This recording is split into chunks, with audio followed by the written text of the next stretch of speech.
Mentiram para você sobre a guerra na Ucrânia. Mentiram muito. E agora temos inclusive provas documentais, porque vazaram documentos do Pentágono mostrando isso.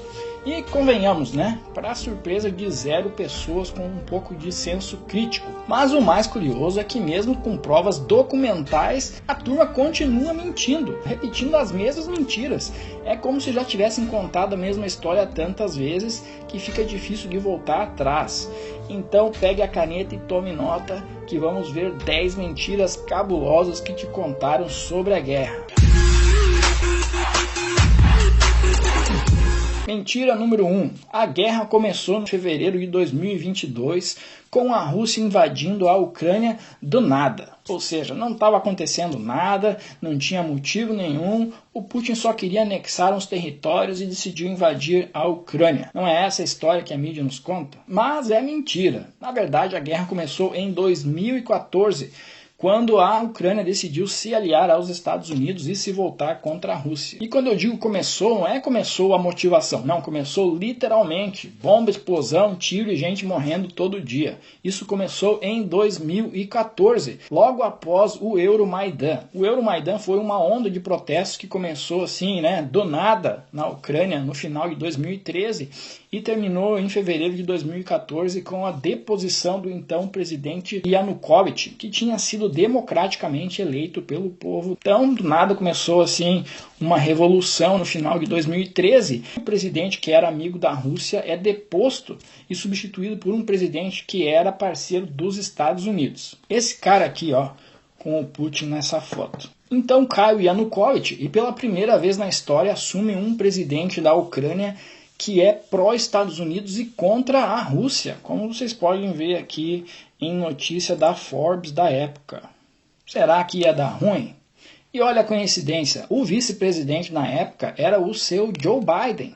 Segundo diversas fontes aqui nos Estados Unidos, isso não foi coincidência, isso foi um golpe orquestrado pelos Estados Unidos para tirar a Ucrânia da zona de influência da Rússia e torná-la aliado dos Estados Unidos, tanto econômica como militarmente. E quem teria levado a cabo essa missão seria a então diplomata americana na Ucrânia, Victoria Nuland. A mesma que agora quer que os Estados Unidos ajude a Ucrânia a atacar a Crimeia, derrubar o Putin e desmembrar a Rússia em estados menores. Então, antes de 2013, antes de tudo isso acontecer, aí sim estava tudo de boa entre Rússia e Ucrânia, como vocês podem ver aqui nessa foto do Putin com o presidente da Ucrânia. A Rússia tinha um problema de longa data com os Estados Unidos e com a OTAN, mas não com a Ucrânia. A Ucrânia era parceira da Rússia, assim como a Bielorrússia é parceira da Rússia até hoje. E essa é a ordem natural das coisas. Você quer ser um país pequeno e independente do lado de uma grande potência militar, é melhor você ter boas relações diplomáticas com esse país. Sempre foi assim na história. E por que os Estados Unidos foi lá se meter com a Ucrânia? A OTAN já vinha se expandindo no leste europeu desde os anos 90 durante o governo do Bill Clinton. E depois o Bush, durante o seu governo, falou abertamente em trazer a Ucrânia para dentro da OTAN, conforme as matérias aqui do New York Times e do The Guardian da época. Falou, mas falou assim meio por falar, né? Não tomou nenhuma grande atitude para fazer isso acontecer. Já durante o governo Obama, aí sim acontece essa onda de protestos um pouco suspeitos, onde muita gente acredita que era os Estados Unidos derrubando o governo pró-Rússia para instalar um governo pró-Estados Unidos. Ah, Alex, mas a Ucrânia tem o direito de se aliar com quem quiser, com os Estados Unidos ou com quem quiser. Na teoria, sim, mas na prática, a relação entre países não funciona assim muito baseada no direito, não. Funciona mais baseada na lei do mais forte e do mais fraco. As leis só têm efetividade dentro de um país porque existe a figura da polícia para fazer cumprir se alguém descumprir. Porém, leis e acordos internacionais são muito fáceis de ser criados, né? Basta 2 ou mais países concordarem com determinada regra, mas se alguém decidir descumprir, não existe essa figura da polícia para ir lá e impor essa lei, né? Porque os países eles têm exércitos, e esses exércitos são muito mais poderosos do que qualquer polícia internacional que exista. Você, por exemplo, se você tivesse um exército particular mais forte do que a polícia e o exército do seu país, você também só cumpriria as leis que você quer. Se você discordar, o que o seu país vai poder fazer? O que a polícia do seu país vai poder fazer se você tem um exército particular mais forte do que essa polícia? É o que acontece nas relações entre países. E é por isso que quando o Tribunal de Haia lá condenou o Putin à prisão por crimes de guerra, o Putin fez assim, né? Porque quem que vai fazer essa prisão? Quem que vai ir lá enfrentar o exército da Rússia para prender o Putin? Não tem como isso ser implementado na prática, então essa lei, essa condenação fica só no papel. Portanto, leis e acordos e direitos internacionais, eles só são efetivos enquanto todos os lados estejam de acordo. A partir do momento que alguém discordar, passa a valer a lei do mais forte. Basta olhar para os Estados Unidos. Quantas guerras eles começaram sem a aprovação da ONU, que é um mecanismo internacional o mais respeitado e que foi criado pelos próprios Estados Unidos. Então a Ucrânia tinha sim o direito de se aliar aos Estados Unidos, à OTAN, à União Europeia e a quem mais quisesse, mas na prática se voltar contra a Rússia, uma potência militar, e se aliar ao seu principal inimigo, era a certeza de se meter em problemas. Imaginem a situação inversa, se o México ou o Canadá declarassem que estavam entrando em uma aliança militar com a Rússia e começassem a atacar os americanos que vivem na fronteira. O que vocês acham que os Estados Unidos ia fazer? Ia lutar até o fim para expulsar os russos e restabelecer a normalidade na sua vizinhança. Garantido. A narrativa de que a Rússia invadiu a Ucrânia do nada, que não tinha motivo nenhum e a Rússia só queria anexar territórios, não respeita nem a lógica. Anexar territórios só virou solução quando todas as outras opções fracassaram. E não é porque os russos são bonzinhos não, pessoal. Anexar territórios é um vespeiro sem fim. Vem sanções, vem revoltas, vem problemas políticos, econômicos, desconfiança dos outros vizinhos. Não vale a pena nem econômica e nem politicamente. Agora, uma coisa que foi muito bem apontada por um analista aqui dos Estados Unidos é que a Rússia delimitou muito mal as fronteiras da Ucrânia no fim da União Soviética. Quando a União Soviética se desmembrou lá em 1991, isso foi feito de uma maneira muito apressada e atabalhoada, e cada uma das repúblicas que se tornaram países independentes foram com as mesmas fronteiras que elas tinham durante a União Soviética. Acontece que no caso da Ucrânia, a Rússia adicionou todo esse território em rosa e roxo durante a existência da União Soviética.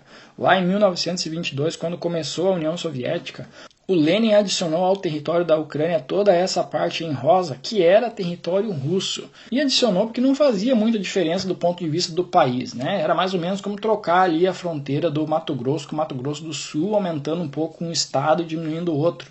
Não fazia muita diferença para o país em si, até porque ninguém imaginava que a União Soviética um dia fosse se desmembrar. Porque a União Soviética não era uma união de países independentes, assim como é, por exemplo, a União Europeia. A União Soviética era o Império Russo, né? Era a versão socialista do Império Russo, que era um país único. Então, Ucrânia, Bielorrússia, Cazaquistão, isso tudo era mais ou menos como estados dentro da União Soviética, né? Eles tinham o status de república, mas isso era na prática mais ou menos como ser um estado dentro do Brasil. Então o Lenin, por questões políticas, adicionou toda essa região de território russo aqui em rosa, e depois lá em 1954 Khrushchev também fez a mesma coisa e adicionou a Crimeia à então República da Ucrânia. Então, quando a União Soviética colapsa lá em 1991, provavelmente teria sido uma boa ideia a Rússia redesenhar a fronteira da Ucrânia para esse território que é de maioria russa ter ficado com a Rússia. Se isso tivesse acontecido,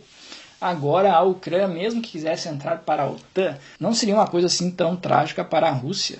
Seria, na minha opinião, mais ou menos como a Finlândia entrar para a OTAN, né? A Finlândia também fez parte do Império Russo no passado, mas não é mais um povo com tanta identificação com os russos como é essa região onde as pessoas falam russo, né? Comem borscht, são cristãos ortodoxos. É um povo russo com aversão ao governo da Ucrânia, e daí que surgiram todos os problemas que deram início a esse conflito lá em 2014, quando cai o presidente pró-Rússia e assume um presidente anti-Rússia e pró-Estados Unidos. A Rússia, como resposta, reanexa a região da Crimeia, que é super importante militarmente, e em toda aquela região em rosa que a gente viu antes, surgem movimentos separatistas que dizem, agora a gente não faz mais parte da Ucrânia, a gente está declarando aqui a independência das regiões de Luhansk e Donetsk, porque a gente não reconhece esse novo governo como governo legítimo da Ucrânia. E o Putin, olhando para isso, fez o quê? Será que foi lá e anexou esses territórios, já que essa era a vontade dele, segundo a grande mídia? Não, para descontentamento desse pessoal, o Putin se limitou a mandar o pequeno Wagner Group, que lá na época tinha pouco mais de 200 combatentes, para ajudar a causa pró-Rússia ali na região do Donbass, enquanto tentava resolver o problema diplomaticamente, assinando os acordos de Minsk em setembro de 2014 e depois os acordos de Minsk II lá em 2015. Esses acordos estabeleciam que o conflito pararia imediatamente, mas que o governo da Ucrânia respeitaria a autonomia das regiões separatistas de Luhansk e Donetsk. Só que nenhum dos dois aconteceu, e a própria Angela Merkel, que era então chanceler da Alemanha na época, admitiu recentemente que esses acordos foram para inglês ver, que eles não pretendiam respeitar esses acordos e só estavam tentando ganhar tempo para armar a Ucrânia para uma guerra contra a Rússia. Ou seja, a própria Alemanha admitiu que as tentativas diplomáticas de resolver o problema foram, na verdade, uma forma de enganar a Rússia e ganhar tempo para armar a Ucrânia para a guerra. E foi o que aconteceu. Ainda em 2014, o exército da Ucrânia começou uma ofensiva militar contra os separatistas do Donbass. E esse conflito se estendeu até 2022, com a entrada da Rússia do lado dos separatistas. Então dizer que essa guerra começou do nada em 2022, com a Rússia invadindo a Ucrânia para anexar territórios, ou é mau caratismo, ou é desconhecimento do básico sobre a história desse conflito. Mentira número 2. O Putin menosprezou a Ucrânia. Achou que ia resolver tudo em uma semana, invadiu com poucas tropas, foi enganado por seus generais que o seu exército era mais poderoso do que realmente era. O Putin foi enganado. O Putin foi surpreendido. O Putin que fez carreira dentro do serviço secreto da União Soviética, dentro da KGB. O presidente mais conhecedor de geopolítica e guerra do mundo foi surpreendido, não sabia quais seriam as dificuldades de enfrentar uma guerra com a Ucrânia apoiada pelos Estados Unidos, não conhecia o seu próprio exército, o cara que liderou a Rússia na guerra da Chechênia, na guerra da Geórgia, na guerra do Cáucaso, na guerra da Síria, não conhecia o exército dele, não sabia quais que eram as limitações e dificuldades. Né, pessoal? O Putin invadiu a Ucrânia com poucas tropas porque essa era a única alternativa que ele tinha. Não tinha como ele mobilizar um exército gigantesco para resolver um problema que, apesar de complexo, pouca gente entendia. E outra, destruir coisas e matar a gente nunca é a primeira opção de ninguém para resolver um problema.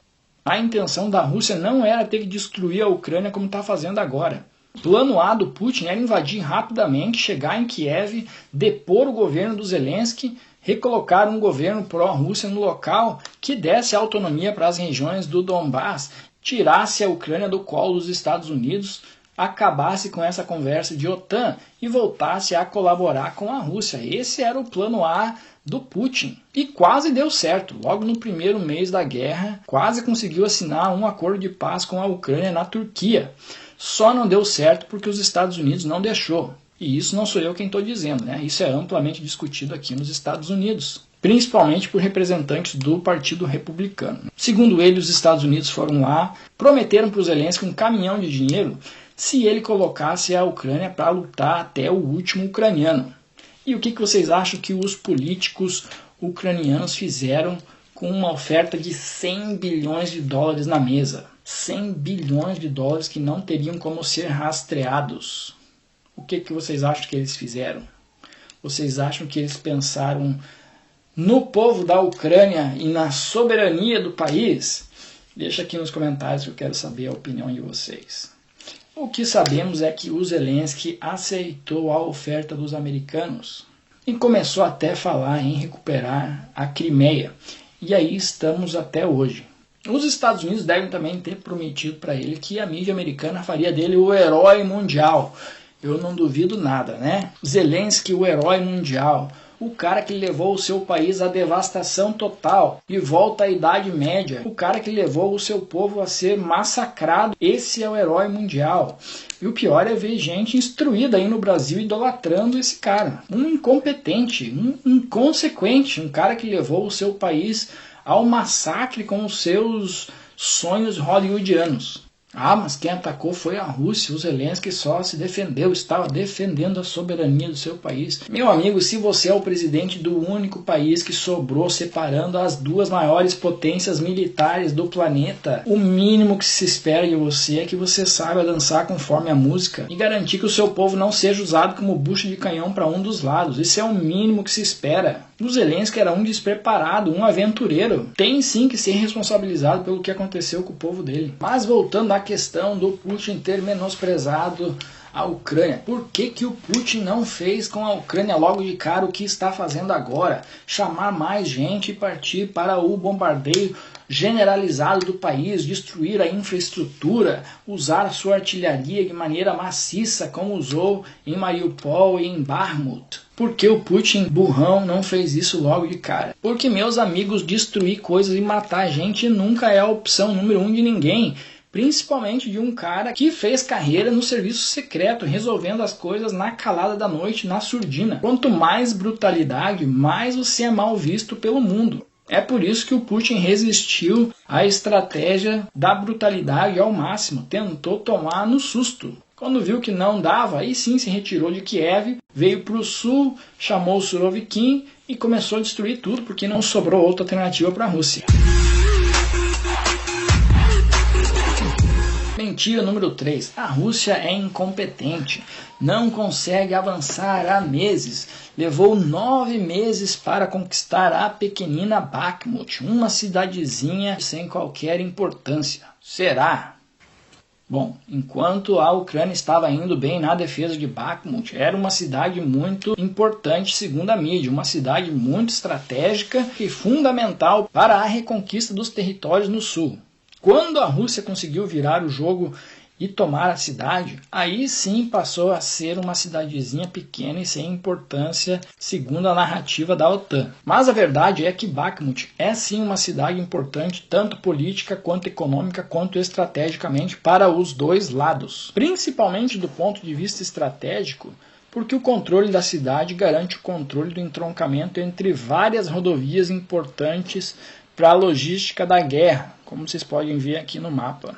Além disso, o controle de Bakhmut garante o acesso às cidades industriais vizinhas de Kramatorsk e Sloviansk por 3 lados, como vocês podem ver aqui nessa outra imagem. Do ponto de vista econômico, também a cidade é importante, porque abriga muitos recursos minerais subterrâneos.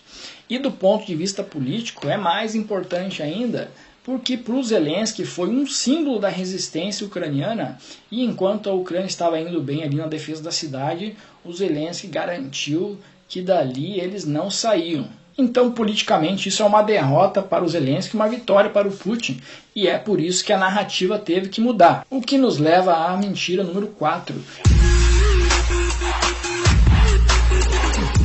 A Rússia tomou Bakhmut sim, mas foi às custas de terríveis perdas humanas. A cidade em si é irrelevante e a Ucrânia só insistiu ali porque morriam 5 russos para cada ucraniano.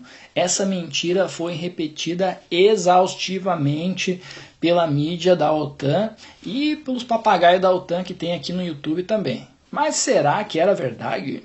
Vamos ver se essa afirmação pelo menos respeitava a lógica. Olhem aqui para o mapa, pessoal. A parte em vermelho é a parte ocupada pela Rússia.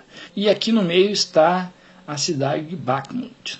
Foi assim que grande parte da batalha se desenrolou.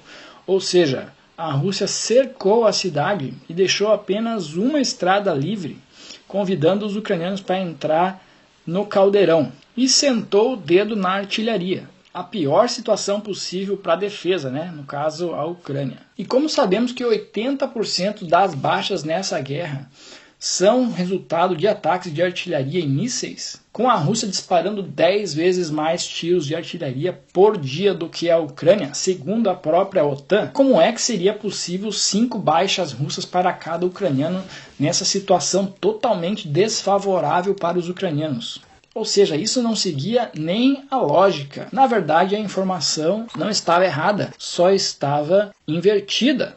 Porque, de acordo com os documentos vazados pelo Pentágono, as baixas eram de 5-1, porém a favor da Rússia. Isso nos documentos dos Estados Unidos, do próprio Pentágono. São 5 baixas ucranianas para cada baixa russa. E é por isso que a Rússia não teve pressa nenhuma em resolver a batalha de Bakhmut. Segundo estimativas do conselheiro de defesa dos Estados Unidos no governo Trump, foram até agora 200 mil baixas do lado da Ucrânia e 40 mil do lado da Rússia.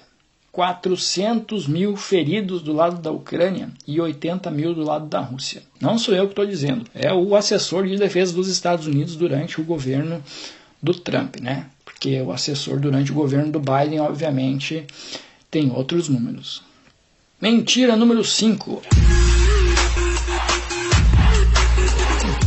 A Rússia não consegue avançar há meses porque as tropas estão fracas, desmotivadas e sem armamento. Será?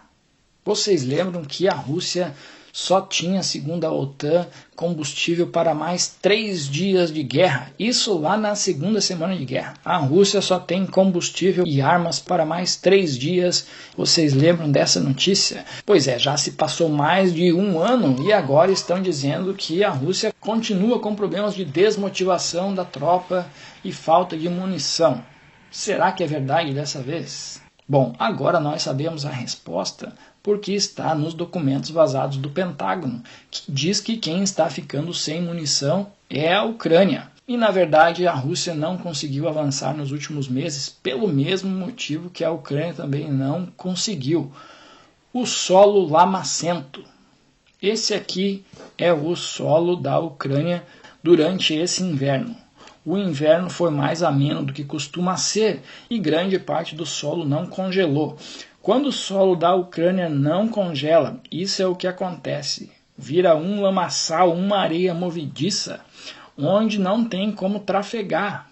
Tentar trafegar tanques e máquinas pesadas num solo assim é pedir para ficar atolado e virar presa fácil para o inimigo. É por isso que nem Ucrânia nem Rússia se movimentaram nos últimos meses. Só sobra a alternativa de se movimentar por estradas pavimentadas. Porém, movimentar tropas por estradas pavimentadas é também se colocar em posição de grande desvantagem, né? Porque fica muito fácil para o inimigo fazer uma emboscada e te destruir. Por isso, o que vimos durante esse inverno foram batalhas de atrito, como a de Bakhmut, né? E durante batalhas de atrito, durante guerra de atrito, não é a quantidade de território que importa, é a quantidade de baixas que você consegue ocasionar no inimigo para que ele esteja mais fraco na sequência da guerra. A Rússia demorou 9 meses para conquistar Bakhmut, portanto, nesse ritmo demorará séculos para ocupar toda a Ucrânia. Não é bem assim que a lógica da guerra funciona. Basta olhar para a história, né? Como o próprio general alemão falava durante a Segunda Guerra Mundial, o fronte leste é como um castelo de cartas. Você retira uma determinada carta e tudo desmorona. É mais ou menos assim que funciona na guerra, não é 2 mais 2 é 4. O lado mais fraco coloca tudo que tem para equilibrar enquanto dá e a partir de um determinado momento se perde o equilíbrio e aí as coisas acontecem muito rápido. É isso que vai acontecer após a tomada de Bakhmut. Não tem como garantir, mas com certeza não é assim. Demorou 9 meses para conquistar uma cidade, portanto vai demorar 9 meses para conquistar cada cidade, faz a conta e você vai ter aí o tempo que demora para conquistar o país inteiro. Não é assim que funciona a lógica da guerra. O que importa é quanto armamento cada um dos lados ainda tem para gastar, como que está a logística e a quantidade de tropas em condição de combate. É isso que vai ser determinante. E segundo os documentos do Pentágono, a situação da Ucrânia não é boa. Segundo os documentos do Pentágono, a defesa antiaérea da Ucrânia estará totalmente destruída até o final de maio. Não sou eu que estou dizendo, tá? É o documento do Pentágono. Se está certo ou está errado, aí tem que ver lá com o Pentágono.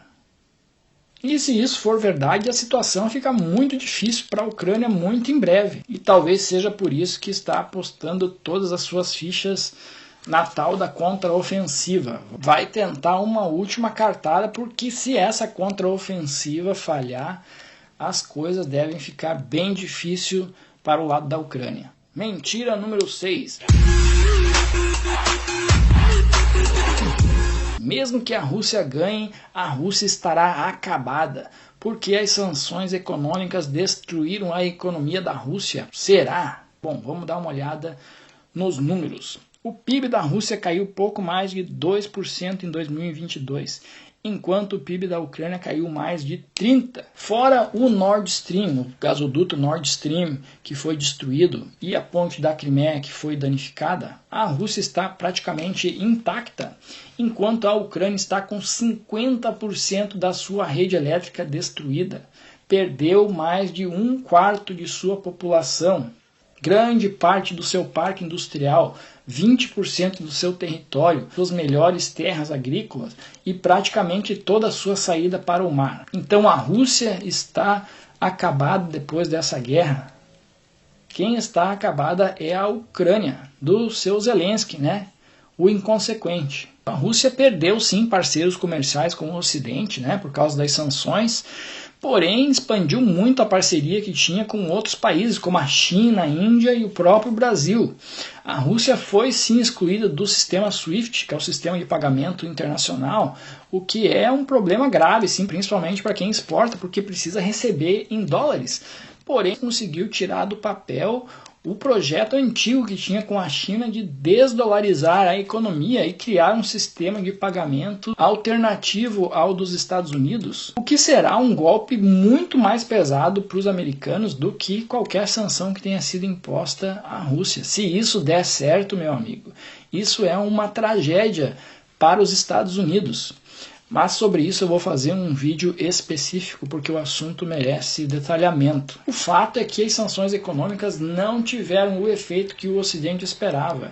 Isso porque a Rússia é muito grande, sanções econômicas funcionam muito bem contra Cuba, contra a Coreia do Norte, mas para um dos principais exportadores de matéria-prima do mundo sempre vai ter cliente, sempre vai ter um jeitinho, e foi isso que aconteceu. Mentira número 7. Não, a Rússia está acabada sim, porque todos os seus jovens talentosos deixaram o país para fugir do recrutamento do Putin. E o futuro da Rússia agora é muito incerto sem esses jovens promissores. Será?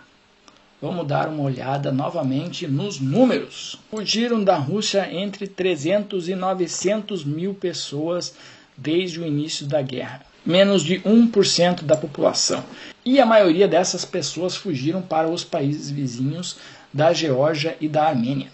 Isso é mais ou menos como um brasileiro fugindo para a Venezuela e para a Bolívia. Esses são países muito mais pobres e subdesenvolvidos do que a Rússia. A grande maioria desse pessoal vai voltar para a Rússia assim que acabar a guerra. Já a Ucrânia, pobre da Ucrânia, perdeu 10 milhões de pessoas desde o começo da guerra. 1/4 da população. A maioria dessas pessoas fugiram para países em situação muito melhor do que a da Ucrânia antes da guerra, como a Alemanha, a Polônia e a própria Rússia. Porque, pasmem pessoal, a mídia da OTAN quer que acreditemos que todos os ucranianos estão unidos contra a Rússia, mas o principal destino dos ucranianos que fugiram do país foi a Rússia, disparado, como vocês podem ver aqui nos números. Além disso, uma pesquisa recente mostra que a maioria dessas pessoas não tem a menor intenção de voltar para a Ucrânia no final da guerra, porque já estão instalados em países com melhores condições de vida. Portanto, é o futuro da Rússia que está completamente comprometida por causa das pessoas que fugiram da convocação do Putin. Não, quem está com um futuro muito incerto é a pobre da Ucrânia. Mentira número 8. A Ucrânia não quer aceitar o cessar-fogo, porque a Rússia está cambaleando, a Rússia está caindo aos pedaços e a Ucrânia está prestes a reconquistar todo o território ocupado pela Rússia na sua poderosíssima contraofensiva. Será? Eu acho que não. A verdade é que a Ucrânia não tem como esperar, e a Rússia sim.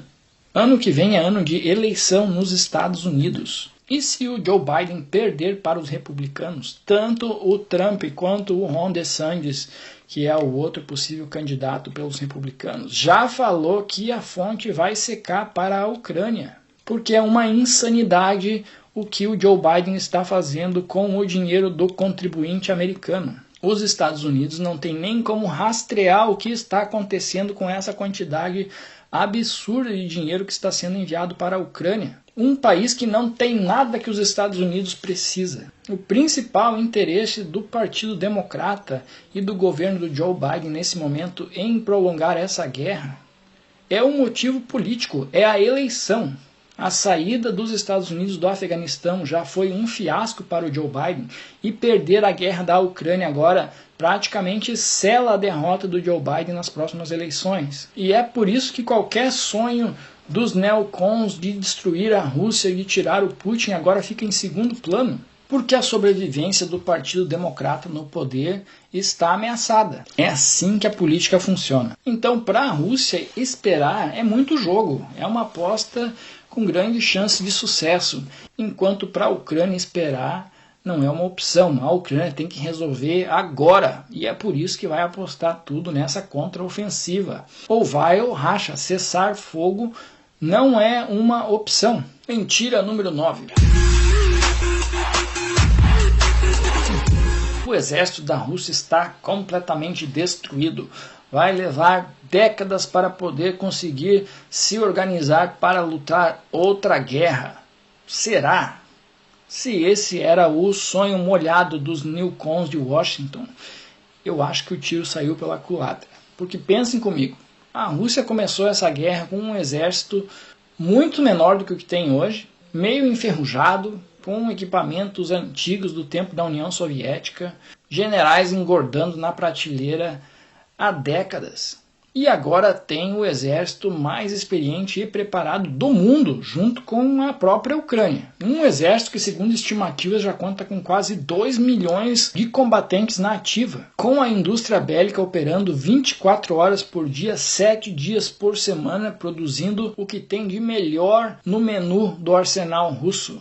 O exército da Rússia vai ser um exército treinado, preparado, experiente e com equipamentos modernos no final dessa guerra. Os inimigos da Rússia vão ter um problema muito maior na mão do ponto de vista militar do que tinham há 2 anos. Isso sem falar que a OTAN sim esgotou grande parte do seu estoque, enquanto um problema muito maior se aproxima, que é a invasão de Taiwan pela China. Além disso, apesar da propaganda da OTAN querer que acreditemos que a OTAN se fortificou muito durante essa guerra, o que se discute aqui na mídia americana é exatamente o contrário. Que o que se observa nesse momento é um racha acontecendo, né?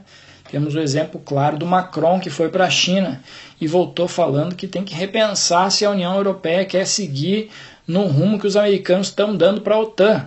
Além disso, a Alemanha está caladinha, mas ficou muito claro que quem destruiu o seu gasoduto foram os seus aliados, os americanos. Isso segundo aqui reportagem dos investigadores americanos, não sou eu que estou falando. Imagine você fazer parte de uma aliança militar e o seu principal aliado destruiu a sua maior fonte de energia. Como que fica, né, a relação? Na frente das câmeras tudo normal, mas por trás das câmeras é bem possível que a OTAN esteja até com os dias contados. Mentira número 10.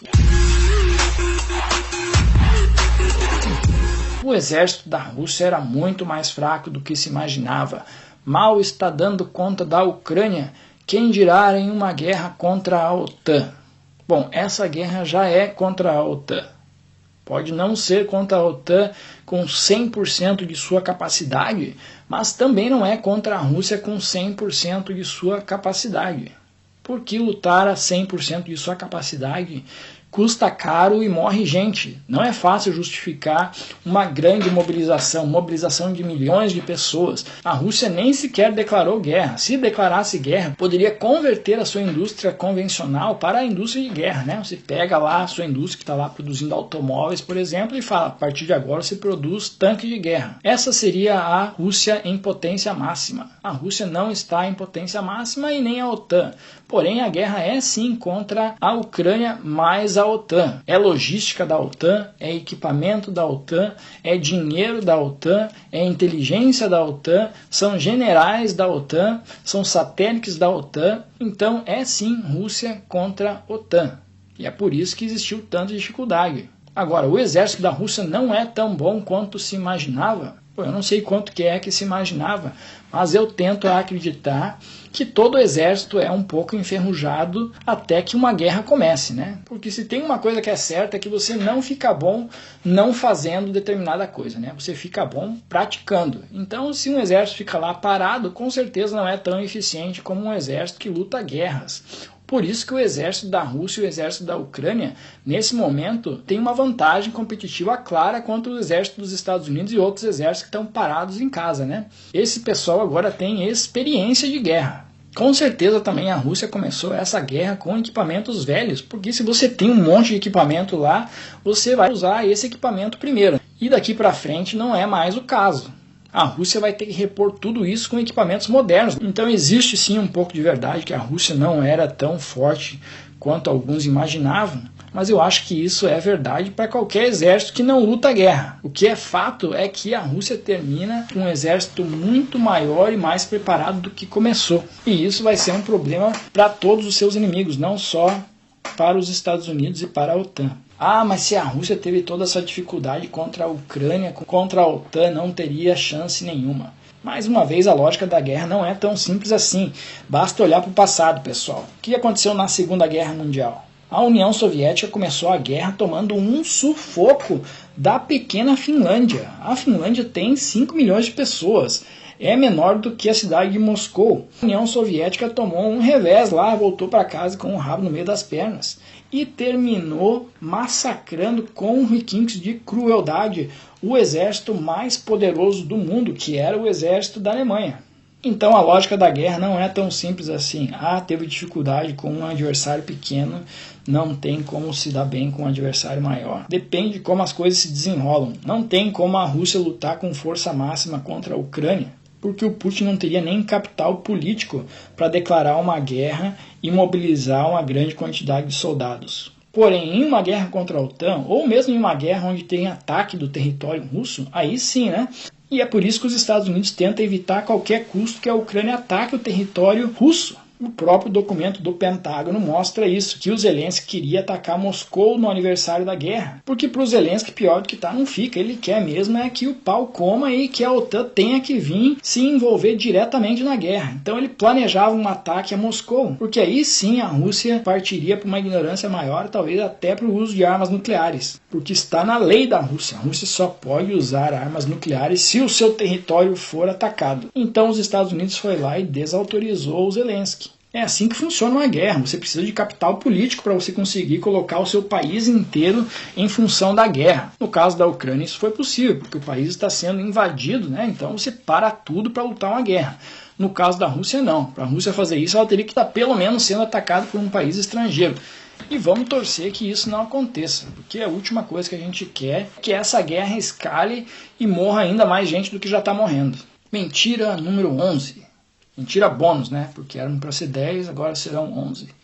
O Alex é pró-Rússia, comunista, fascista, esquerdista, direitista, ultraliberal. Essas acusações sempre aparecem aqui nos comentários e eu acho até um pouco engraçado. Então eu vou comentar. Eu não sou pró-Rússia nem pró-Ucrânia. Se tem algum país pelo qual eu torço é o Brasil. Eu sou, em primeiro lugar, pró-Brasil. Porque eu sou brasileiro, meu coração é brasileiro, eu sou daqueles que assistem o jogo da seleção tremendo de nervoso, torcendo pelo Brasil. E em segundo lugar, eu sou pró-Estados Unidos, porque eu moro nos Estados Unidos, eu estudei aqui, os meus filhos nasceram e cresceram aqui, e para mim não seria benefício nenhum os Estados Unidos perder a capacidade de oferecer a condição de vida que nos oferece. Muito pelo contrário, eu fico indignado com os rumos que o governo americano dá ao dinheiro dos nossos impostos. Eu pago muito imposto e eu fico indignado em ver que estamos financiando a mortandade lá no leste europeu, quando aqui no nosso território, né, não temos nem saúde gratuita. Se está sobrando dinheiro, invista aqui e não financiar devaneios neocons mundo afora. No caso específico do conflito Rússia e Ucrânia, eu torço pelo povo da Ucrânia e pelo povo da Rússia. Essa guerra não prejudicou ninguém mais do que o povo da Ucrânia. É uma tragédia, é muito triste. E eu me sinto mal de assistir aqueles vídeos que colocam lá no Telegram de pessoas explodindo, seja do lado da Rússia ou do lado da Ucrânia. Eu sinto a mesma tristeza de ver ali pessoas que são, na sua grande maioria, pessoas boas. Pais de família que saíram de casa para ir lá entregar a sua vida enganados. Como eu já falei em outros vídeos, guerras são disputas políticas. As pessoas que estão ali morrendo são vítimas. A situação política que deveria prevalecer ali é a situação política que mais favoreça o povo. Qual situação é essa? Não foi discutido, né? Não foi dada a opção ao povo da região de escolher se queria fazer parte da Rússia, parte da União Europeia, ou se queria entrar para a OTAN ou não entrar para a OTAN. O pessoal adora falar em autodeterminação dos povos, mas o povo da região do Donbás é claramente pró-Rússia, eles querem ser parte da Rússia. Tá certo a Rússia invadir um território estrangeiro à força? Na minha opinião, não. Na minha opinião, nenhuma guerra é certa. Porque, como eu falei, a guerra é uma disputa política onde quem luta e morre não são os políticos. Agora, a guerra já existe há muito tempo, existe um conflito ali com origens complexas. E não é isso que a mídia explica. A mídia simplifica de uma maneira que você só concorde com um dos lados, e é isso que eu tento esclarecer aqui no meu canal, e eu espero que pelo menos a maioria de vocês aprecie. É impossível agradar a todos, mas se você está assistindo esse vídeo até agora, alguma coisa você deve ter aprendido. Beleza? Deixa aqui nos comentários o que você achou de tudo isso, e eu vejo vocês no próximo vídeo. Tchau!